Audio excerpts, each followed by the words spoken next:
Ouais. Eh oui, le CAC 40 va y aller aux 7000. Et que, regardez sur les graphiques. Ne me dites pas qu'il est pas en train de nous dire je veux aller sur les 7000. Alors c'est où les 7000? Bah c'est ici. Voilà, regarde. Alors on regarde combien il reste. Allez, il reste combien? 1,12%. Tu vas bien lui faire 1,12%. Regarde-moi ça, tu sens qu'il veut y aller. Alors, de toute façon, qu'il y aille ou qu'il n'y aille pas, il est évident que sur les marchés financiers, il se passe quelque chose. Et oui! Et bien évidemment, il y a aujourd'hui la publication de l'inflation de décembre aux US. Et cette publication, donc le CPI, va nous dire si Jérôme, eh oui, va un peu tempérer la hausse des taux d'intérêt. Aïe, aïe, aïe. Alors, de deux choses l'une. On va le voir avec les indices américains. Tout était au vert aujourd'hui. Tout le monde. Alors, est-ce que ça veut dire que les marchés s'attendent à une baisse de l'inflation? Rien n'est moins sûr. On a vu des marchés verts juste avant de chuter lourdement parce que l'inflation était plus haute que les estimations. Voilà. Donc, ça veut rien dire. Mais le mot dans la rue, the street word, dit que l'inflation pourrait être moins forte que le mois précédent. Eh oui. Bon, si l'inflation était de nouveau à la hausse par rapport au mois précédent, là, pour le coup, ce serait une très mauvaise nouvelle. Et là, je pense qu'on pourrait s'attendre à une baisse significative des marchés. Mais on ne semble pas vraiment en prendre le chemin. Le chemin de Jérôme. Christine, où es-tu? On ne sait plus où est Christine. Aïe, aïe, aïe. Elle était dans ma voiture hier, vous avez vu? Ah, Christine. Donc, comme tu peux le voir, le CAC 40 est en train de faire une remontée, mais regarde-moi ça. Prenons toujours avec l'historique, c'est toujours important. Regardez, on était au plus bas de 2022. C'était fin septembre. Regardez-moi ça. Le CAC 40 a pris en l'espace de 100 jours, 100 jours, c'est quelque chose, 23%, c'est énorme. Et vous ne vous rendez pas compte, Vous ne vous rendez pas compte. Tous ceux qui me disaient, ça va s'écrouler. Je me souviens, il y en a un, d'ici la fin de l'année, le CAC 40 sera à 3000. Ah bah oui. Alors, d'ici la fin de l'année 2022, qui me disait ça, tu sais. Ah bah oui, regarde, on est début 2023, il est sur le point de toucher les 7000.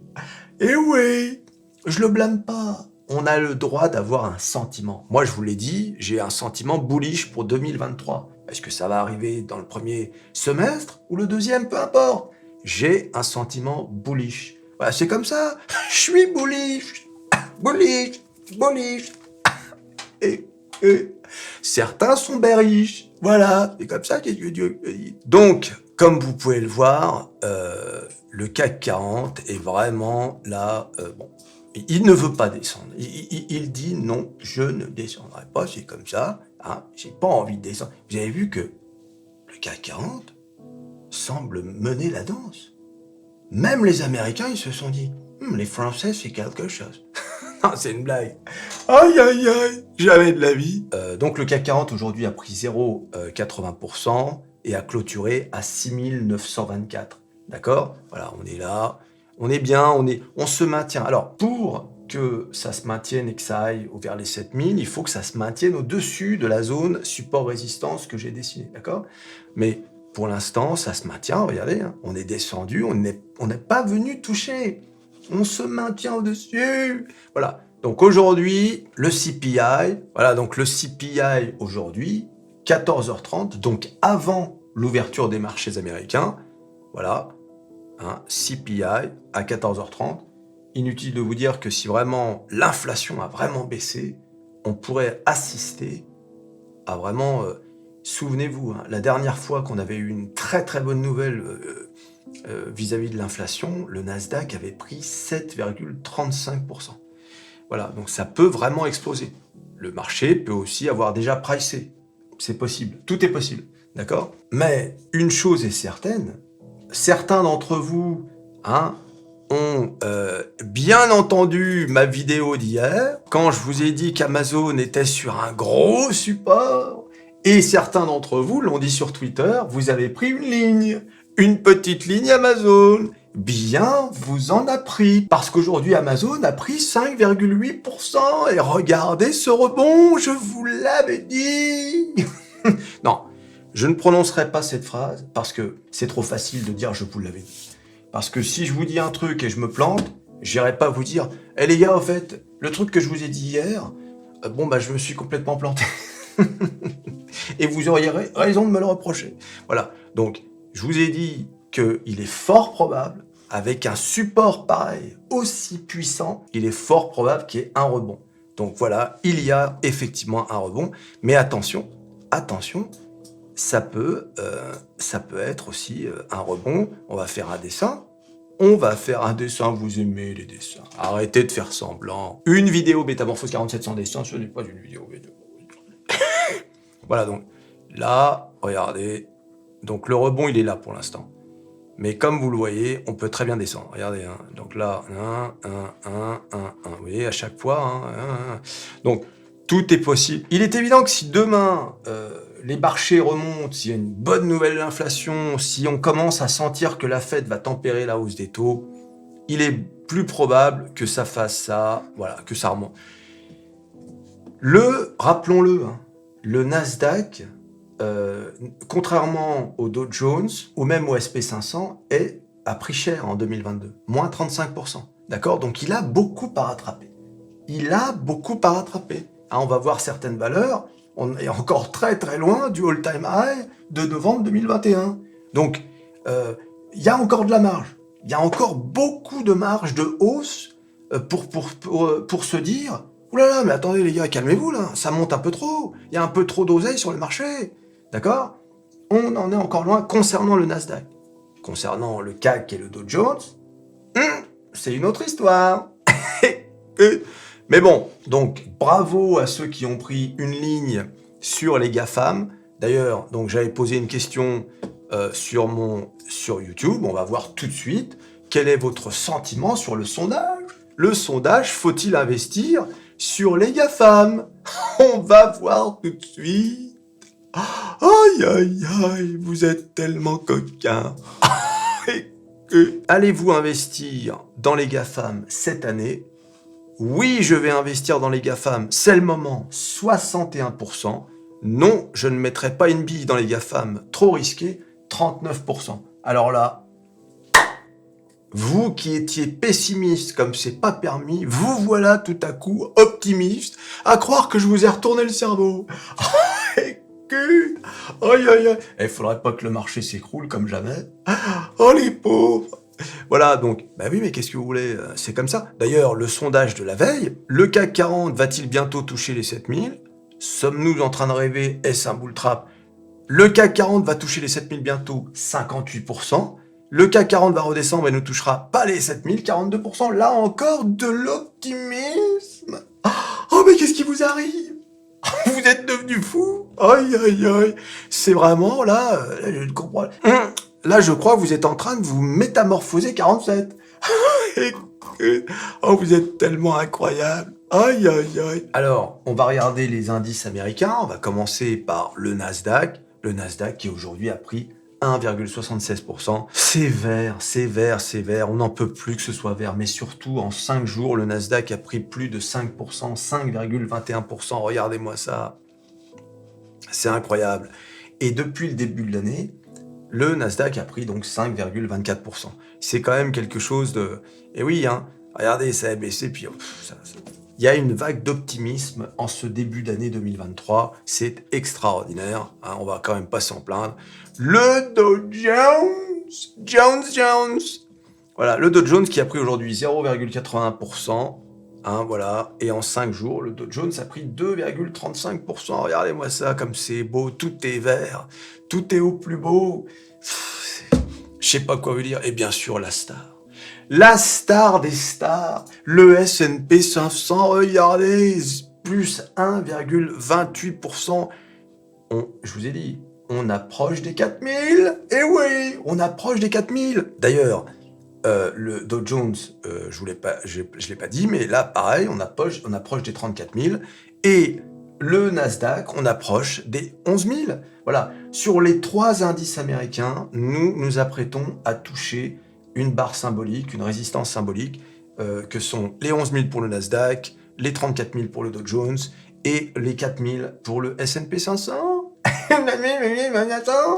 Et oui. Aïe, aïe, aïe, alors 7000 aussi pour le CAC 40. On n'en peut plus. On est en train... Alors, est-ce que... Attention, qui dit toucher une résistance, dit rebondir sur cette résistance.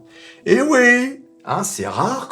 Ou alors, il peut y avoir ce qu'on appelle un false breakout. Ça veut dire, on dépasse la résistance. Alors les gens se disent, oh là là, le FOMO, fear of missing out. Vite, il faut monter dans le train avant que ça aille jusqu'aux 7000. Et là, bing, pouf, ça redescend, c'est sec. Aïe, aïe, aïe, ouais, moi j'ai mis mes billes, j'ai cru que ça allait monter, et regarde maintenant. Ah oui, je suis désolé, qu'est-ce que tu veux que je te dise? Je n'y peux rien, mon vieux. Je vous ai dit, ne cherchez pas à timer le marché. Je l'ai encore vu aujourd'hui sur Twitter, ou même sur les commentaires sur YouTube. Vous êtes encore trop nombreux à vouloir timer le marché. Entre ceux qui disent « Ah non, j'attends... » Tiens, bah d'ailleurs, prenons le type, enfin la personne, pardon, qui me disait « Pour Tesla, j'attends que ça descende à 30 $. » Vas-y, je t'en prie. On est à combien sur Tesla? Alors, voilà. J'attends... Attends, d'ailleurs, on va en profiter pour faire la revue de certains titres. D'accord? Donc, voilà. Donc, regardez, Amazon, on est à 95. Il y avait une personne qui disait, j'attends les 50. Voilà, 95. On est quoi? Où est-ce que c'est Tesla? Meta. Alors là, Meta, bon, j'en parlerai désormais tous les jours. Hein, parce que là, Meta, regardez, même là, t'as vu, ça a fini à 0. On est à 133. Je rappelle, début novembre, Meta était à 88 $. Vous vous rendez compte? Plus de 40% d'oseille. 40%, enfin c'est énorme. Microsoft qui a bien pris aujourd'hui, plus 3%, regardez, on est à 235. Apple, petit à petit, allez, on monte, on va atteindre les 140 in no time. Voilà, donc Tesla, dans les commentaires, une personne me disait, non, c'est trop haut, j'attends 30 $. D'accord, bah je t'en prie, tu vas attendre combien de temps? Je prends ton exemple, tu vas attendre combien de temps? Est-ce que tu vas attendre 1 an, 2 ans? Tu vois ce que je veux dire? Peut-être que au cours de l'année 2003, Tesla va être à 30 $. J'en sais rien. Il peut y avoir un...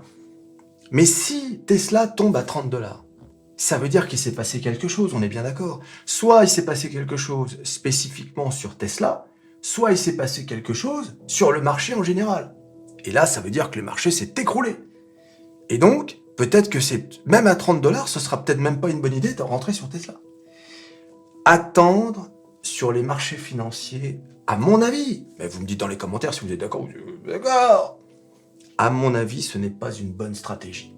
Il est préférable de rentrer sur un titre qui vous intéresse. Je ne veux pas dire quel qu'en soit le prix. Vous avez vu, avec Amazon, on rentre là parce qu'on est sur un support. Mais il est préférable de rentrer sur un titre le plus bas possible, en mettant un stop au cas où ça descendrait, un stop à moins 7%, plutôt que d'attendre la Saint-Glinglin que le titre s'écroule.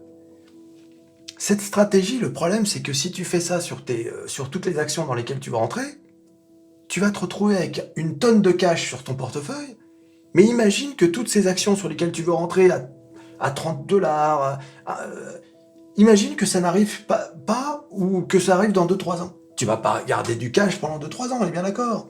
Donc c'est pour ça, cette méthode, à mon avis, n'est pas la bonne. Voilà. Tu vois, regarde, là, si tu étais rentré donc sur...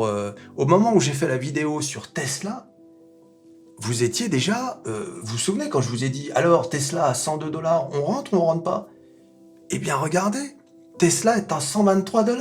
Vous faisiez déjà 20%. Eh oui! Tu vois, je dis pas, oh là là, t'as vu, je t'avais dit de rentrer sur Tesla, t'aurais fait 20%. J'aurais très bien pu me planter, mais vu que t'aurais mis un stop, tu serais sorti à -7. Hein? C'est pour ça, je pense que c'est ça la meilleure méthode. Alors après, tu fais ce que tu veux. Oh bah dis donc! Si tu veux attendre avec 80% de cash sur ton portefeuille que le marché s'écroule, je ne pense pas que ce soit la bonne méthode, puisque, encore une fois, on ne sait rien. On ne sait pas quand le marché va baisser ou si le marché va... On ne sait... Souviens-toi de ce qui se disait au moment du crash du Covid. Le marché va s'écrouler comme jamais. On disait que le crash des subprimes et le crash de 2000, c'était rien à côté du Covid. C'est ce qu'on disait. Le marché n'a jamais été aussi bullish que après le crash du Covid. Tu vois, on a atteint les plus hauts niveaux de tous les temps. Eh oui! Donc voilà. Tout peut arriver. Le marché qui remonte un peu et qui ensuite s'écroule comme jamais. Le marché qui, au contraire, va toucher les plus hauts, un nouveau all-time high, c'est-à-dire un CAC 40 qui dépasserait même les 7300 au cours de l'année 2023. On n'en sait rien. Voilà.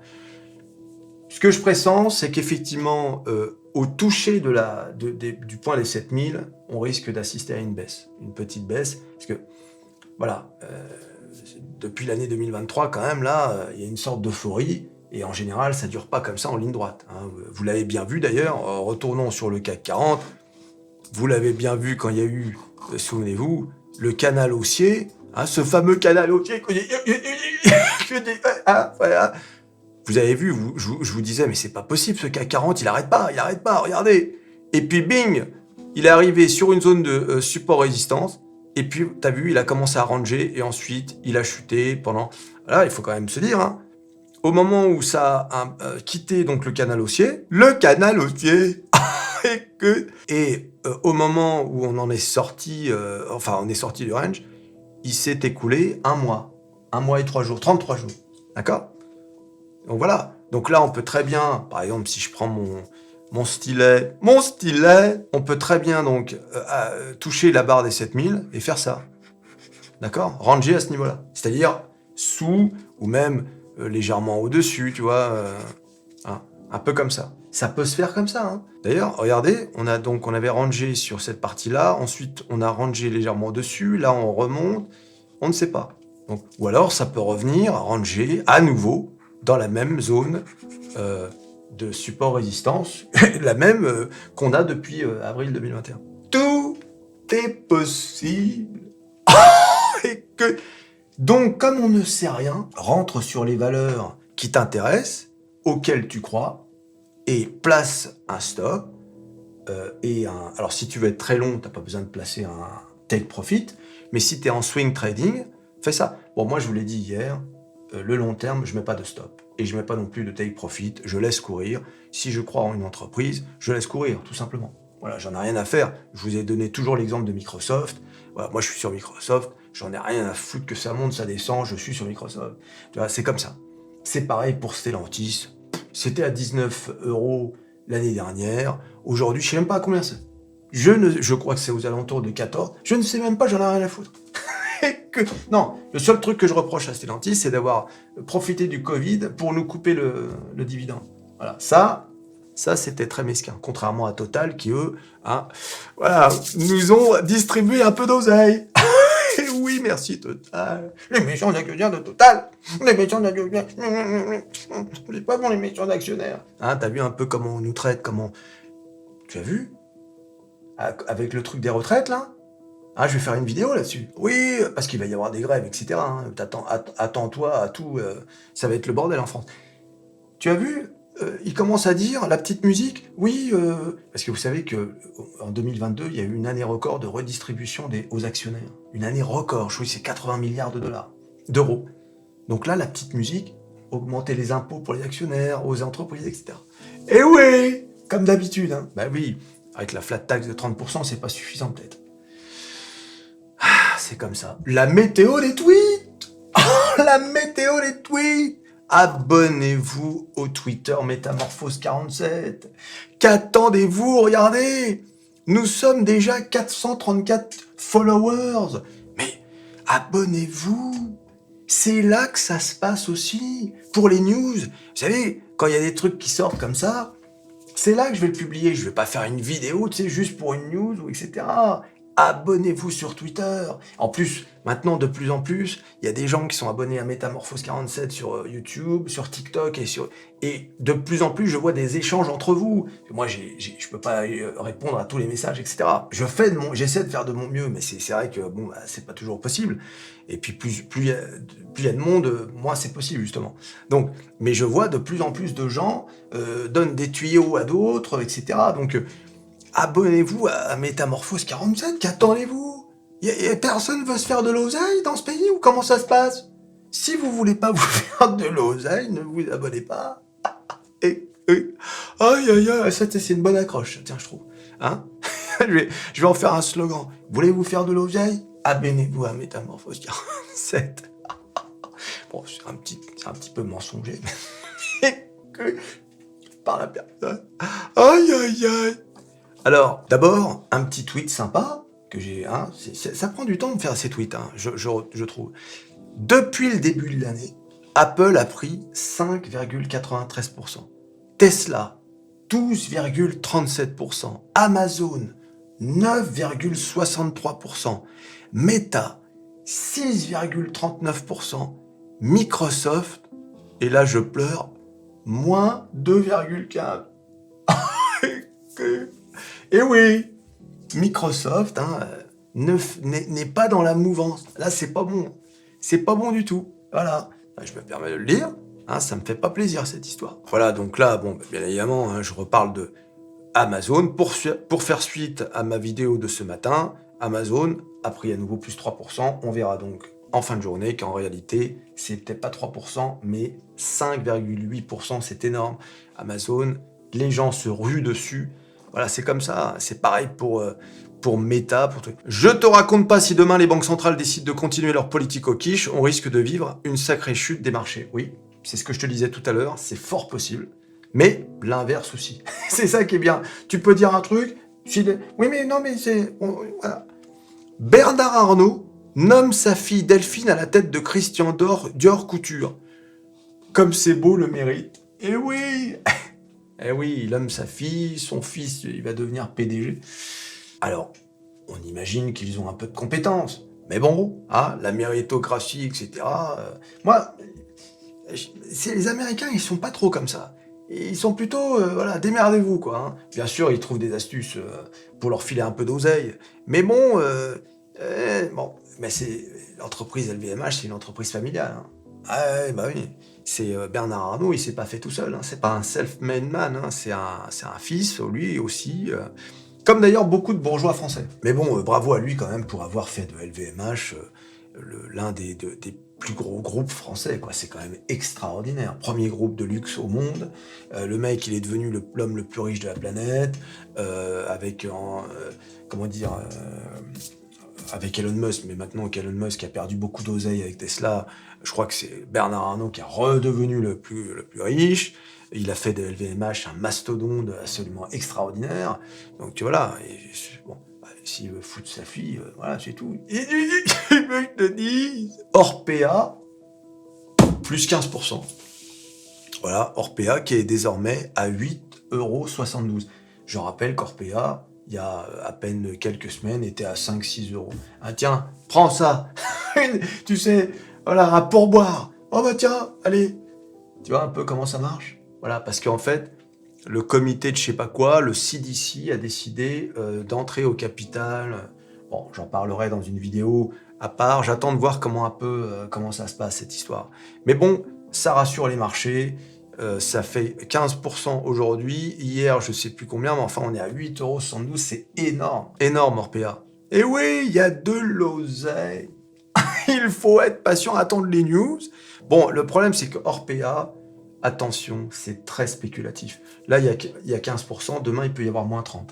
Voilà, c'est une valeur spéculative à traiter en swing trading.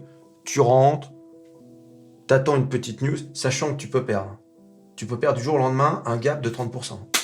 Mais bon, là, regarde, le mec qui a placé, qui est en attente, 15%, il prend 15. Tu mets 10 000, t'as quand même 1500 euros. Voilà. Bon, mais c'est comme ça. Hein. Voilà, c'est des trucs volatiles, faut attendre les news, tu regardes, bing, tu prends ton oseille et tu te barres. Et si tu perds, bah tu perds, hein, qu'est-ce que je dis. Alors là, ça tient vraiment... Ça, c'est un truc qui m'énerve au plus haut point. C'est pas beau, ça? Donc, après l'accord entre Renault et Nissan, il faut savoir que ça aussi, il faut faire une vidéo à part, tellement c'est énorme, tous ces sujets, mais j'ai pas le temps. L'État français a approuvé le rééquilibrage de l'accord Renault-Nissan.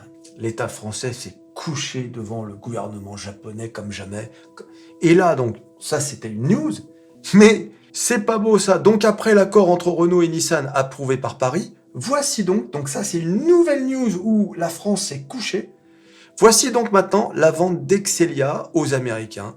Quand je vous dis que nous sommes tous Américains, vous me croyez maintenant? Hein? C'est pas des cracks quand je vous dis ça, c'est pas des vannes. Moi, j'en ai rien à foutre. Toi non plus, d'ailleurs. Si tu es sur Métamorphose 47, t'en as rien à foutre. Qu'on soit souverain, pas souverain, on est là pour se faire de l'oseille. Je veux dire, moi, à mon âge, j'en ai plus rien à foutre. Ça, c'était bien quand j'avais 30 ans. La France. Maintenant, je m'en bats les steaks. Maintenant, l'oseille, le bien-être, la santé, ça c'est important. Je le dirai toujours. Hein. L'oseille, ça passe en second. D'abord la santé, le bien-être, et ensuite l'oseille. Ne l'oubliez jamais, ça. Et donc, le groupe français Excelia a définitivement été racheté par le groupe américain Aico. Les composants fabriqués par Excelia sont utilisés dans des domaines stratégiques comme des domaines stratégiques. Donc, on vend une entreprise qui fait des choses dans un domaine stratégique. Alors, juste pour rappel, hein, récemment, voilà ce que ça a donné quand on a vendu des trucs stratégiques. Les masques. Maintenant, la production des médicaments pour les enfants et même les Doliprane. D'accord? Alstom. Tu sais, tous les trucs stratégiques. Là. Et qu'est-ce qu'on fait? On refait les mêmes erreurs. Comme donc la défense, le spatial ou encore le médical. L'État ne s'est pas opposé à ce rachat. Aïe, aïe, aïe. Bon, il manquerait plus qu'on vende Atos, tu sais, évident, la section cybersécurité aux Allemands, et puis là, on est bon. Et oui, c'est comme ça, hein. C'est comme ça. Voilà, il faut arrêter de pleurnicher, hein. On en est là. Bon, Airbus a livré 663 avions en 2022, conservant ainsi son titre de premier constructeur d'avions au monde. Bravo! En attendant les Chinois, hein, qui ont sorti, je vous le rappelle, l'équivalent de l'A320, le C919, un avion qui est copie conforme. Alors, attendons, voir s'il y a des clients, si ça marche, si ça s'écroule pas. Mais bon, avec les Chinois, faut s'attendre à ce qu'ils cartonnent. Hein. C'est pas des clochards, les mecs. Hein. Ce ne sont pas des clochards. Voilà, on en termine avec cette news. Thales ne fera pas d'offre pour prendre une part dans Eviden. Voilà, contrairement à Airbus qui a dit qu'ils allaient prendre une part. Donc c'est la news. Thales. De toute façon, Thales, c'est pas la première fois qu'ils ont dit qu'ils n'étaient pas intéressés. Mais attention, ça c'est les déclarations. On a déjà vu ça, des gens qui disent non, ça m'intéresse pas. Ça m'intéresse pas du tout. Et puis un jour, Thales rachète. C'est comme les politiciens. Non, moi, me présenter à la présidence, non, je ne serai jamais ministre. Et puis 2 ans après, très content de me présenter pour être président. Hein, d'accord, voilà, les promesses, ça n'engage que ceux qui les croient, les déclarations également. Tu t'abonnes, tu partages, tu likes, tu clique sur à peu près tout ce qui peut être cliqué, hein, ton pot de fleurs, ta porte d'entrée, et on se revoit à la prochaine vidéo. Allez, salut.